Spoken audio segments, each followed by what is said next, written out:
Hey guys, welcome back to the channel. In today's video, we're going to be talking about all the relevant applications that you should have on your phone as a new student in UK, as an international student in UK, as a student in general, whether undergraduate students or postgraduate students. You need these applications, these mobile apps to survive, to make your life easy. I'm not saying that if you don't have them, you're not going to be able to have your time or have the time of your life. I'm only saying that they will make your life easy. They have helped me, and because I do not like to hoard information, I have decided to share it with you guys because I love you so much. Welcome back to the channel, guys. If you're new here, my name is Couscous. As a returning subscriber, you know how much I love you. This is for you. You know, some of you on this channel, you have followed my journey from the time I came to UK up until the time I finished my course. That is a whole lot of support. Thank you so much for always coming back, for your words of encouragement. I get a lot of feedback about this channel. I love it. Keep it coming. Keep it coming, because the feedback is the motivation we need to keep going. Okay, if you're yet to subscribe to this channel, you should do well to subscribe. You know, it doesn't cost you anything. It's just for you to support the channel. Subscribe to the channel, share it with your friends and family, share it with your loved one, share it on your social media. You don't know who it might help. Okay guys, if you're done subscribing, do well to click the notification bell beside, so that when I post, you would always be the first to know. Now let's get the video started.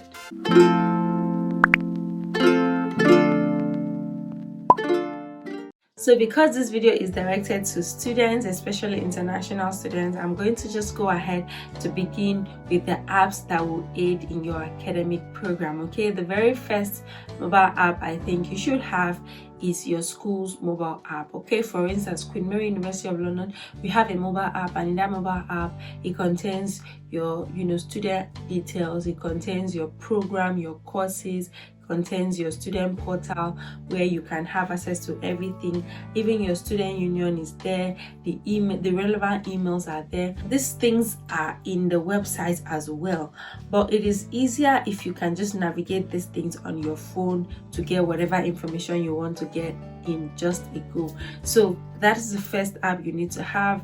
So in Queen Mary, it's called QMUL app. In Queen Mary, we use QM Plus is also in the app. When you download the app, you're going to have access to QM Plus, you're going to have access to MySys, you're going to have access to a lot of other things that are there. And then if you're in other schools, all you need to do is look for the relevant app in your school, download them. And then if you do not have the apps for your school, all you need to do is pin the relevant website on your browser, so that once you open, you click, you don't have to go and start typing every time on Google. All you need to do is pin it in your desktop, in your browser, in the front page of your browser. Just pin it there so that you get your life going. What I did was I pinned my timetable. My timetable was online on the website, so all I did was I pinned the page for my timetable so that I don't have issues. Although I had a calendar where I documented my timetable, I still pinned that one so that I won't have any issues. So apart from your school's app, I think another app that you should have that will aid your academic program or academic work is the WPS app. So I use that app for my audio. You know, if I want my phone to read a PDF document for me, I use it because the audio is better than Siri. Well, yeah, I think that the audio is always more clearer than, or I understand the audio better than just asking Siri to read my screen. Dead screen document during the questioning. The document will provide focus, but is worth taking a It is worth taking a moment to ensure that the tribunal still has views of questioning management. There are many excellent electronic document management electronic hearing bundles. These range from extremely simple folders to more interactive products. It reads my PDF documents. Sometimes when maybe you can be cooking and you need to go through your materials before lectures, you could just put it on and read. You can also make edit documents there. You might be in transit in a bus or in a train and you have some work to do. You don't have your laptop with you. You can be working on your phone with that app. So I think the app is really helpful. You can also do a lot of other things on the app. Once you download it, it will help you. For the apps that help me in productivity, I would say that you should download Google Keep. I use Google Keep as where I put down my list, my checklist, anything I want to do. I draft my YouTube content on Google Keep, okay? Google Keep is a place where I keep all my things, like the name signifies. I keep my notes there. If I want to go buy something, I write down the list there, because it has these tick boxes that once you do something, you can cross it off so that it will show that you have done it, okay? You need Google Keep. You can also set reminders when you write down a task inside Google Keep, so it is very helpful. You also need your reminder. Download reminders. iPhone automatically has a reminder.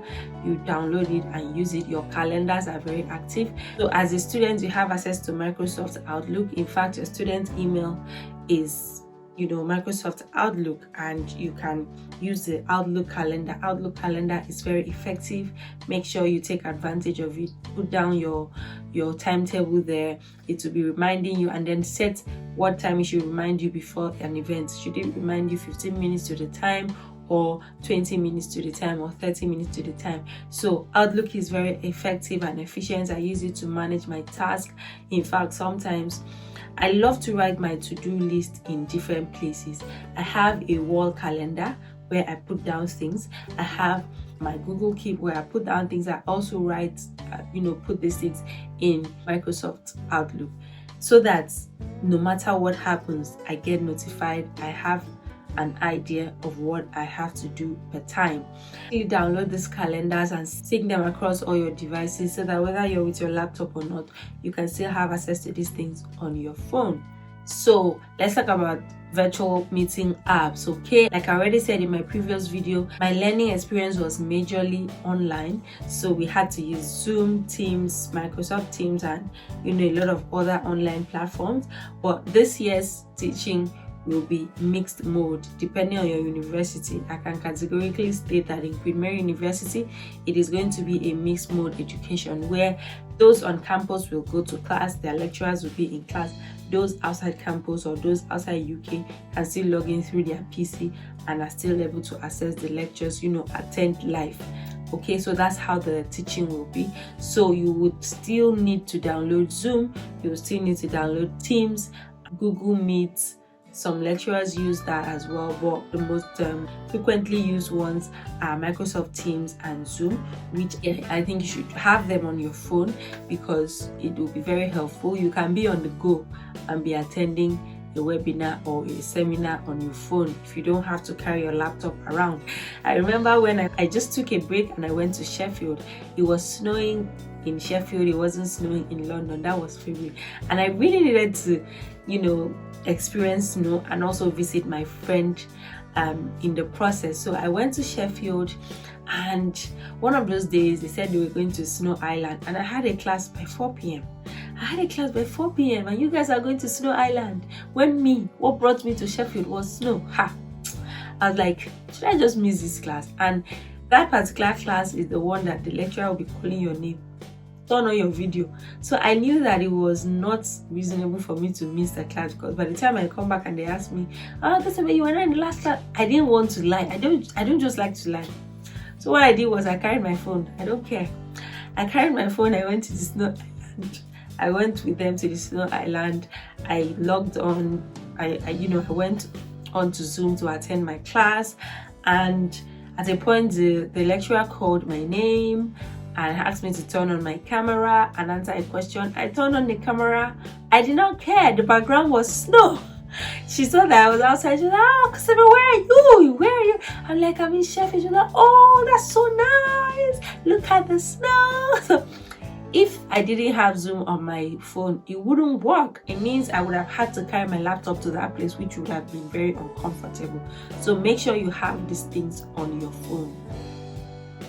Now that we have talked about your academic, your productivity, and your virtual meeting apps. Let's talk about transportation apps, the apps that are going to help you to move across the city from one place to another. Depending on the city you are, everybody needs Google Maps. Okay, Google Maps is going to help you locate different places. Till today, I use Google Maps wherever I want to go to, especially if you're walking. Google Map is your friend. If you're in London, download the City Mapper. City Mapper will tell you the bus to take, the train to take, how much it's going to cost you, what time the train is coming, and the different options you have to travel to your destination. City Mapper is what I use to make my travel. So you see that I don't have any problem going to anywhere in this London because I know that City Mapper is my friend. City Mapper is always there for me. So when you open City Mapper, you would insert your destination, and then from you also insert your location and then the destination, and then it will bring up options. If you want to travel in a bus, to show you how to go about it. If you want to travel by train, if you want to use Uber, if you want to use a bike, if you want to use boats, all the transportation options, City Mapper has it there. So tell me why you should not download City Mapper if you're in London. Tell me why. I think City Mapper is also in other cities, but what happens is when you are in London, you cannot track your travel outside London. So City Mapper works within the city. Okay, if you want to travel outside the city, this is another one that you should download. Download Trainline. Trainline is where you go to book your tickets if you're traveling to a different city. For instance, if I'm going from London to Manchester, City Mapper is not going to be able to tell me how to travel. But when I check Trainline, Trainline will show me the different train options I have, how much they are, the cheapest tickets available, and all of that. So Trainline is what I use, and another one is TrainPal. It's the same thing. So usually if I'm traveling, I will check the two apps, Trainline or TrainPal, which is cheaper for me. You would also have an option there. Okay, and another thing I'll say you should download is Railcard. First of all, you have to first purchase a Railcard. A Railcard is a travel discount card that gives you discount across intercity travel all through the year. I bought my Railcard for £30, and up until today, whenever I'm going outside of London, I go to Trainline, I check the destination, and then I add my Railcard. Once I add my Railcard, they are going to give me discounted prices, and that way you pay cheaper.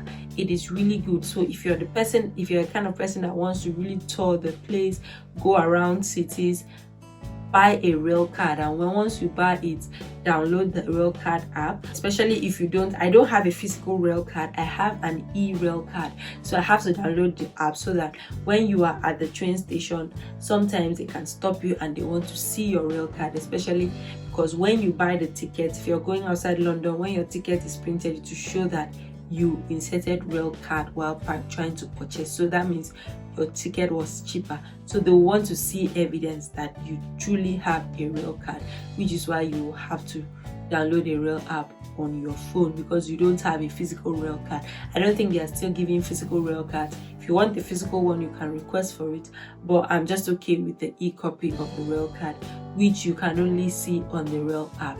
So basically, that is what you need for travel.